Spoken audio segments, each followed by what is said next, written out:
So, Drew, you have 3 presidential task forces this year. Can you just run us through those 3 task forces? Sure. The first will be a task force on preventing faculty burnout and promoting faculty well-being. The second will be a task force that explores ways to help teachers, in turn, teach students to use AI so that they're competent in its use for the workforce.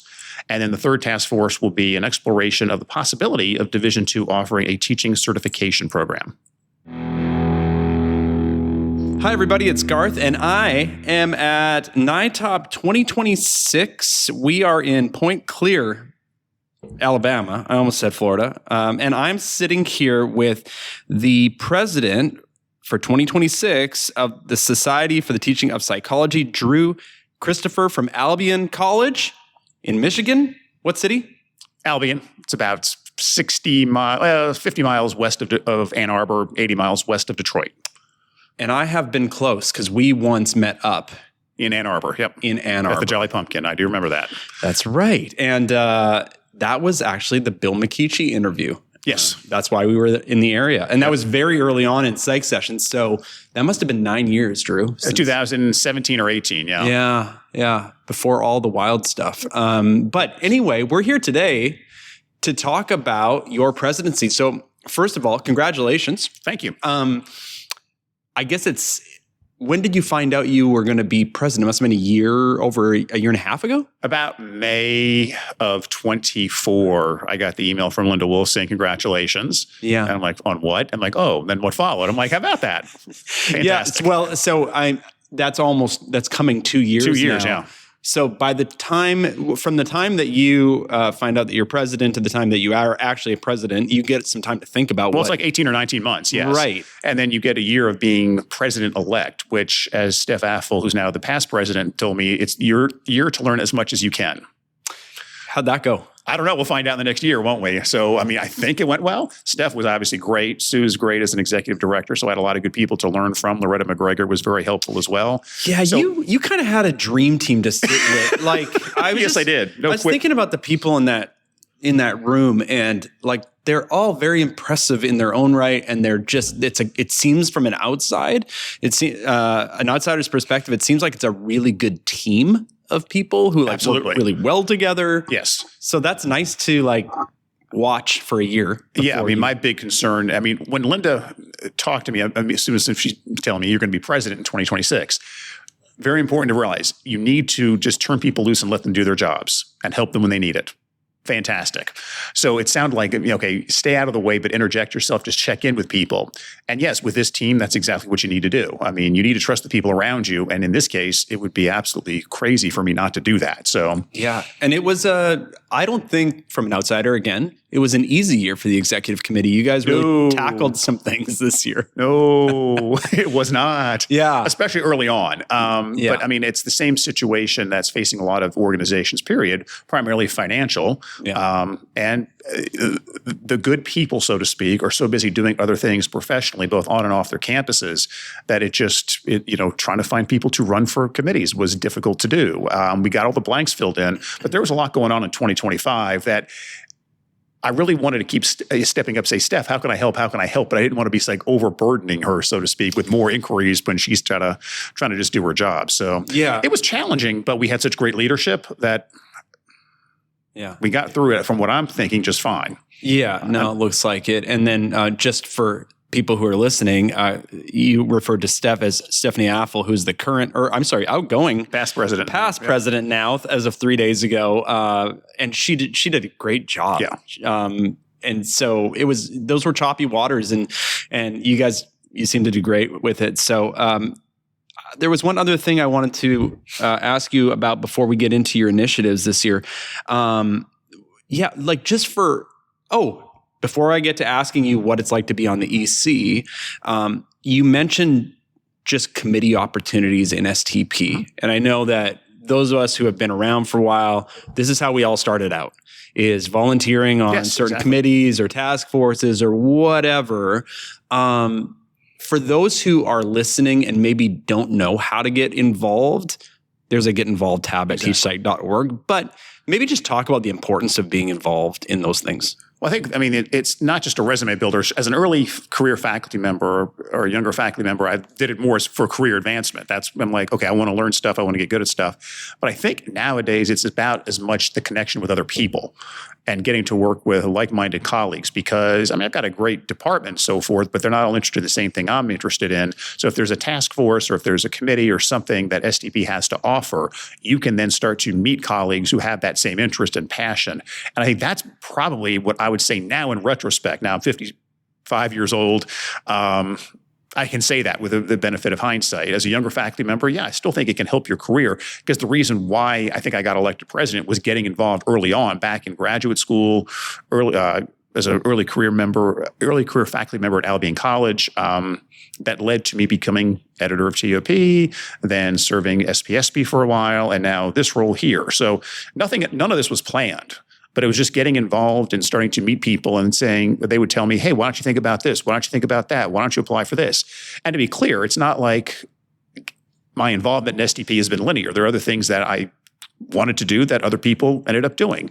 That's great. Things have worked out really well for me. And I think that connection is what's really been valuable. Because when I was just sitting and Chris Hackle was talking, he goes, does everyone have a teaching buddy on their campus? And I'm like, well, not a designated teaching buddy, but that's what I've got Stacy Spencer for, or you, or Chris Hackala. So I feel like I have a whole lot of teaching buddies, but it's all in STP. It's funny that you mentioned that, because that was going through my head about a minute ago to talk about this teaching buddy idea. I just never really heard it that way. But when he said, do you have a teaching buddy on campus?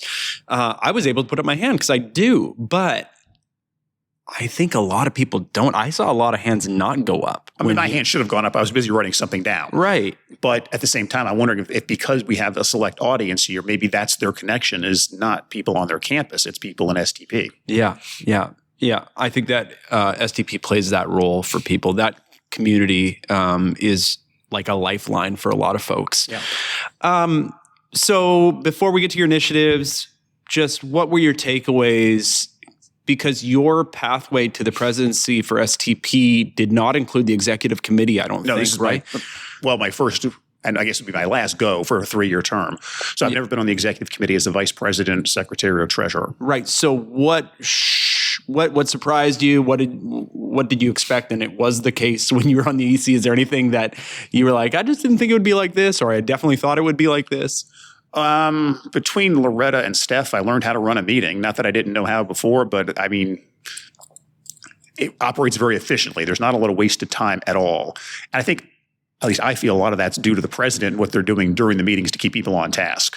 So I was very impressed. Not that my department meetings or my faculty meetings at Albion get off base, because actually they're pretty on target. But I'm just like, wow, that was an hour?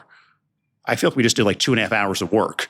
So there's an efficiency here that I've got to step up my game a little bit, because sometimes I'm like, oh, a 30-minute task, I got 2 hours to do it. That 30 minutes stretches into an hour. That doesn't happen with these folks.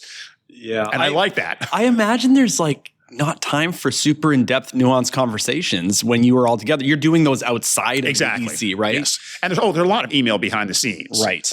As I'm finding out in day 3 already, I'm like, oh, the email volume, Steph was right. The email volume is higher as president. No kidding. In a good way, though. I mean, and that's the thing. It's finding the stuff that you're passionate about within STP. So get involved. You may find stuff you're like, oh, this I don't like this at all. Great.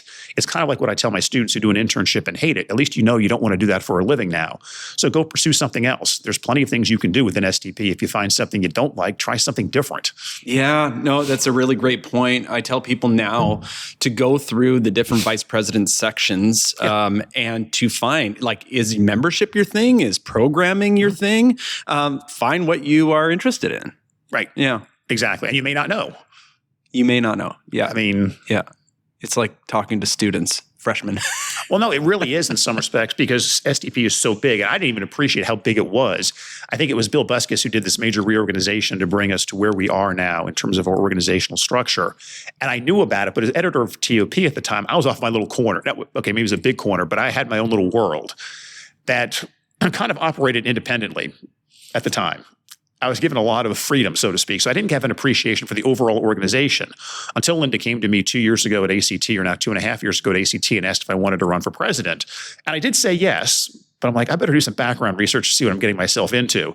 I looked at the organizational chart and I'm like, wow, we do a lot around here that I had no clue about. Yeah. Just from my work at TUP and the Society for Personality and Social Psychology and their pre-conference. So yeah, it's big. Yes, it's huge. And it's gotten bigger. And it's a very generous organization, really supportive for people who have, if you're listening to this and you're not a member of STP for $35 a year, the benefits are unreal for that. It's a steal. So please go to teachsite.org. Yeah. Okay, let's talk about your initiatives.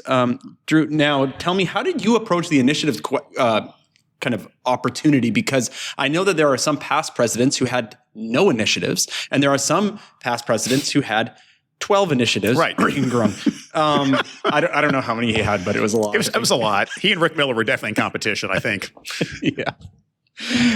So how did you think about, was it pretty natural for you to come up with like, this is what I think I'd like to do, or did you have to think pretty hard about it? I think I had to think pretty hard about narrowing it down to something that was focused. Because one of the problems I'm seeing on our campus, and I'm seeing this at other campuses too, I mean, we're concerned about student mental health. Chris talked about that. We see a lot of sessions at conferences like this, at ACT and so forth, on student mental health as well. We should. But what was missing, in my view, was like, what are we doing for faculty? Because we're burning faculty out before they even go up for tenure. They're not just leaving Albion College or leaving College X. They're leaving academia altogether. Where are we headed here?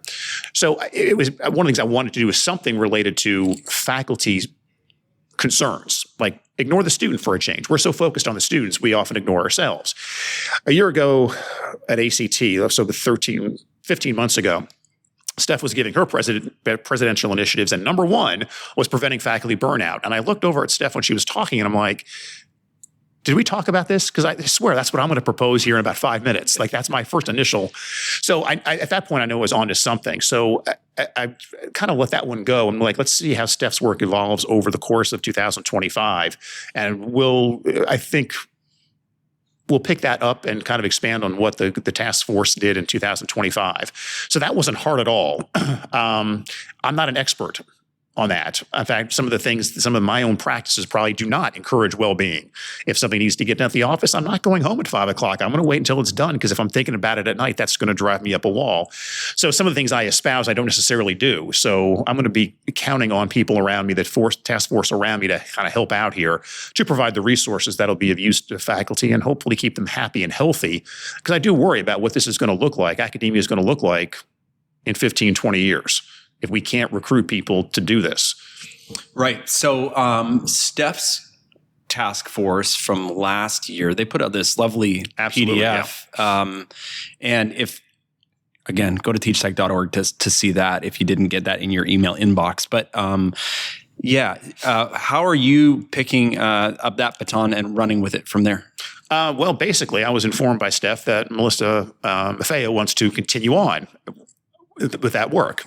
So Melissa and I met about 3 or 4 weeks ago, and she has all sorts of ideas, and I'm like, fantastic. Would you be interested? So I'm basically going to meet with Melissa sometime soon after the January 15th deadline for applying for the task forces, and kind of see what she has in mind about an organizational structure, because that work was basically divided among students, faculty, and administrators, promoting well-being among those 3 groups. And so I think if we can advance that, whether it's an ebook, whether it's presentations, I don't know what it's going to look like. But Melissa assured me she's got plenty of new ideas that she'll share with me as she develops them over the course of this past month. It's interesting to think about teacher well-being, because I think that's what we're talking about, as a task force. It seems very appropriate to me that this task force continue on. And I wonder, like, when should this stop? Like, is Never. this a new, that's what I'm saying, where does this, like, does this become a larger part of STP, is like faculty care or teacher care, right? Well, and I want to call it faculty care. I don't want to call it self-care. I don't understand self-care. I don't know what that means. It means different things to different people. And again, this is just my own bent here, which is probably good. I'm turning stuff over to Melissa to some extent. Self-care for some people means not doing things. And that's wrong. That's actually going to promote problems more than well-being. So we got to be careful what we mean by self-care. But the faculty care, I think, is inherent in STP. It's something we've been doing for at least, since 1996 when I joined STP, is that it's been a big help for me in terms of my mental and professional balance, so to speak. So yes, I'd like to see it more, what's the word I'm looking for? Not routinized, ingrained in the structure of STP, because we're already doing it. We have been doing it long before Steph and I came along. I don't know what that's going to look like. But Dave Kreiner, president-elect, we'll work on him, and I'm sure he's got other ideas too coming down the pike. Because this is something, and this is the thing about presidential initiatives that always, confuse me, is you get a president for a year, all this work has to get done in a year, and then they're gone. Yeah. That just doesn't. So when Steph wanted to do something on faculty burnout, I was like, let's talk and make this something more systemic within the organization. So I love that thought at a 35,000-foot level. How do we implement it? Let's work on it over the next couple of years. Yeah, it's the great thing about like the colleagues we have in STP is that there are many issues that are just general teaching issues for all of us. Yeah. And then when somebody takes the presidency and they have a specific thing that they are expert on, they can also dive into that. But, I love this. So if somebody wants to be on that task force, what is the kind of protocol for applying for that? There is a Google form that's been sent out on the listservs. It's been sent out, I believe Sue posted it on Facebook. Where else has it gone out? It'll be in the newsletter that'll go out in a couple of days. I'll send out a reminder to the listservs on Monday. So there's just a link that you can sign up to be on any of the three task forces that we're having during 2026. All right, so we've talked about one of the task forces on burnout and faculty care. And so what else you got up your sleeve? Well, this one pains me a little bit because, as I think you can appreciate, technology and I often are in conflict. By the way, kudos to Steve Chu, kudos to you as ACT director for using the Hoover app. It's an incredible invention. I can even understand how to use it. It's intuitive to me. So I'm not a technological person. And when AI really hit the street about 37, 38 months ago, I'm like, just when I was starting to get a handle on things and I could just see the writing on the wall. And I hope I'm wrong here, but I don't think I'm going to be. Employers are really after students who are AI trained. And so the second initiative, much like the first initiative, I'm not an expert on either of these things. That's why I want to have these initiatives. So I'm not taking my expertise and saying, what you got there, folks, I want to learn in this process too, is trying to develop tools to help teachers who, some of whom are like me, they don't know how to use AI themselves, at least not well. What can we do to help teachers, help students develop those AI skills? Because our students are now being asked in 2025, 26, how have you used AI in your college work, in their job interviews? And if you say, and I tell my students, if you say, well, I used it to write all my papers, you're not getting the job. So we have to teach them how to use it appropriately. And that's what I'm hoping we can do with this task force, realizing, again, I don't know the answers that are out there. Yeah, I'm really looking forward to seeing what you all do with that. Because what I've observed is that like the college I'm at, and I assume most colleges are scrambling to figure out like what is our policy and how are we going to help students through this. But STP is a really unique place in the way that, our love for teaching and the skills that we want students to have as psychology majors, but even, in first-year psychology students, we do have a unique, something unique to bring to this conversation. And I'm going to guess that it will be a little more accessible, a little more applied than some heady, some heady thing that this will be actually implementable. I don't know. Yeah, that's what I'm guessing. I do not want, and nobody in STP wants administrative speak when we don't do that in STP. No. We're very good at, what's the hands-on, boots on the ground. I did at school, I guess this is for accreditation purposes or something, we all have to submit our syllabi to a common Google folder or something, which then makes them accessible to all of us. So guess what I did? I did a little formal archival analysis of syllabi at my institution, looking for AI policies. And basically, there were 3 of them. Ignore it altogether, like it's not even on the syllabus to begin with. Don't use it or else.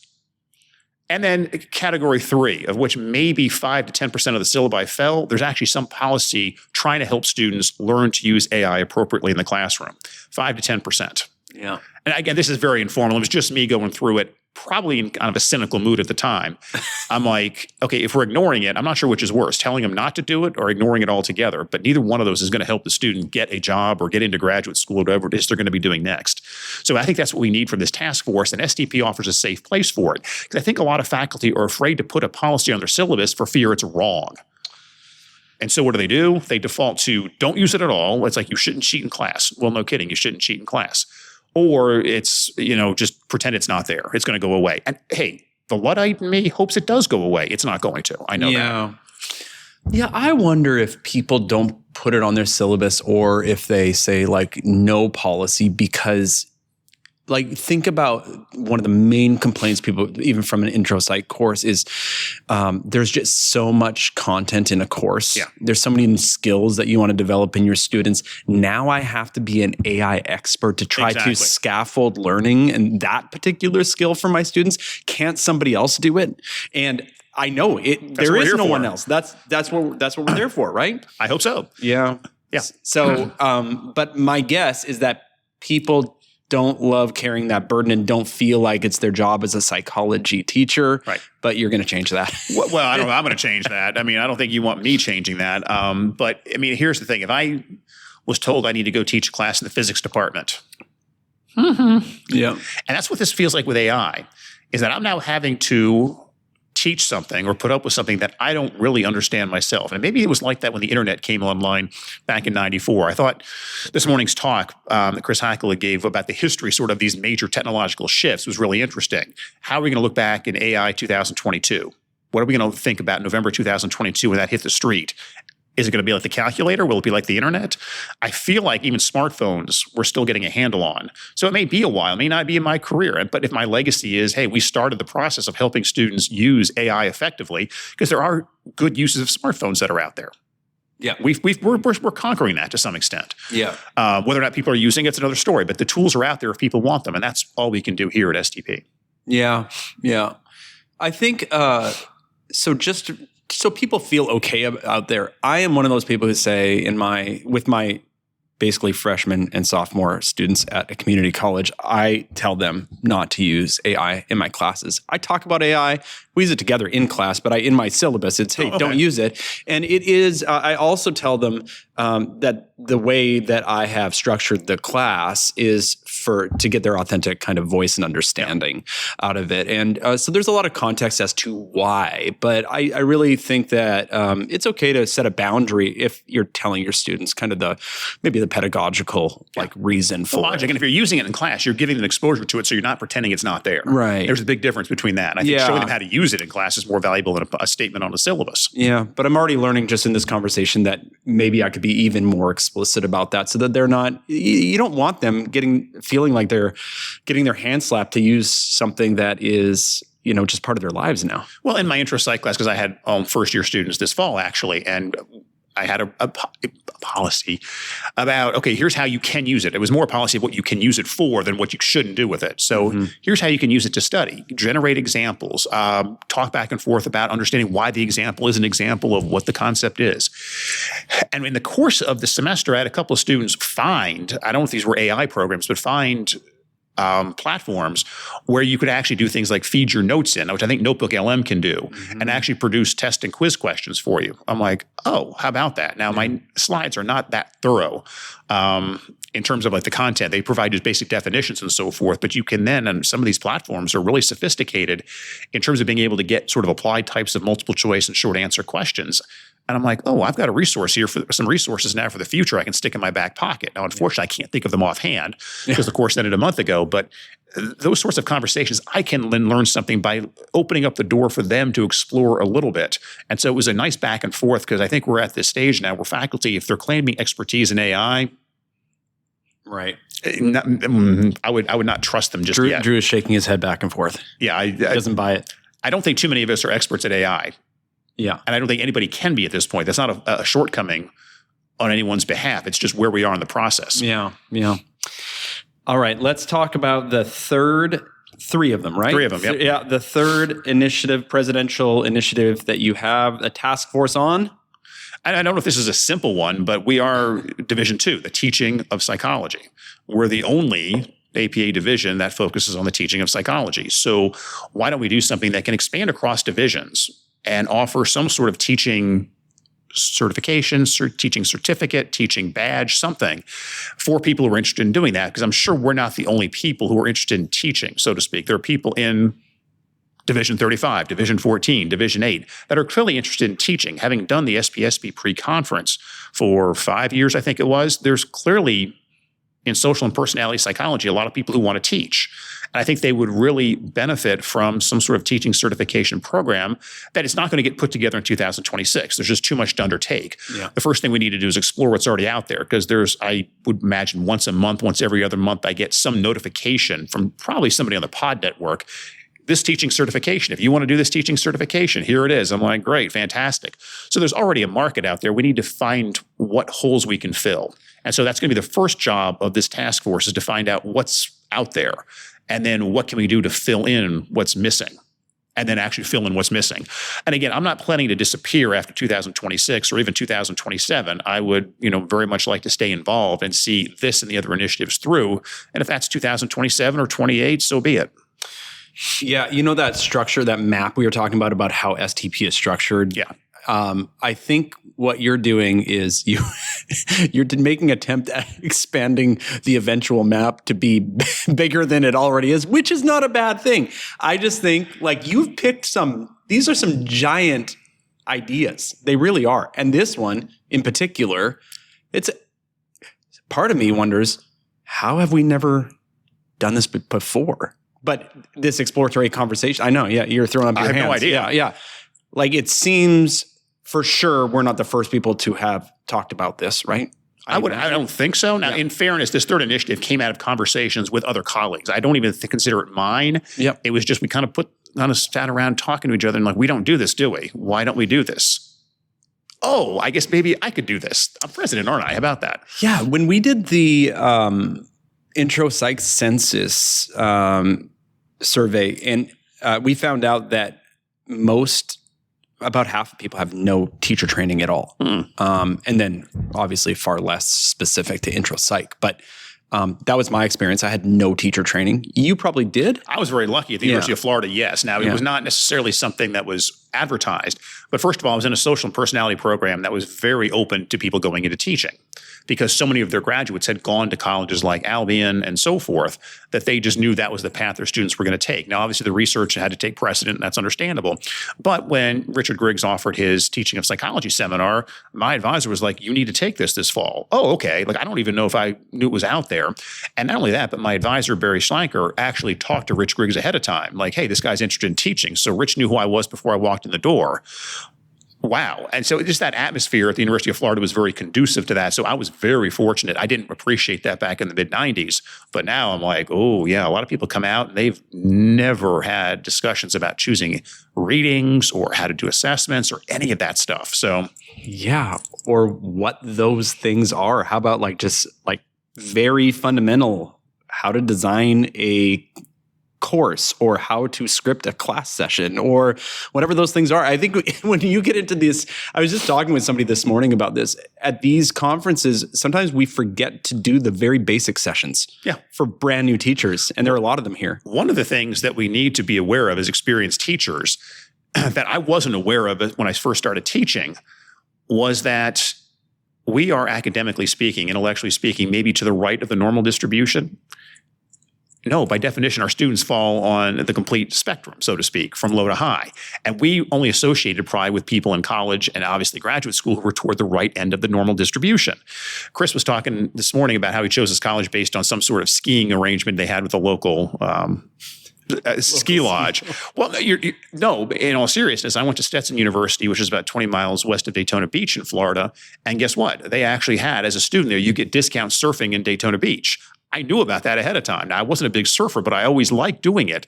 That definitely played a role in my choice of college. So when Chris said that this morning, I wasn't always the best student, but let's be honest, I'm probably better than most students as an undergraduate. I think as a new teacher, you have to understand that at some level. It's very hard to adapt to the fact you have students that don't want to be there.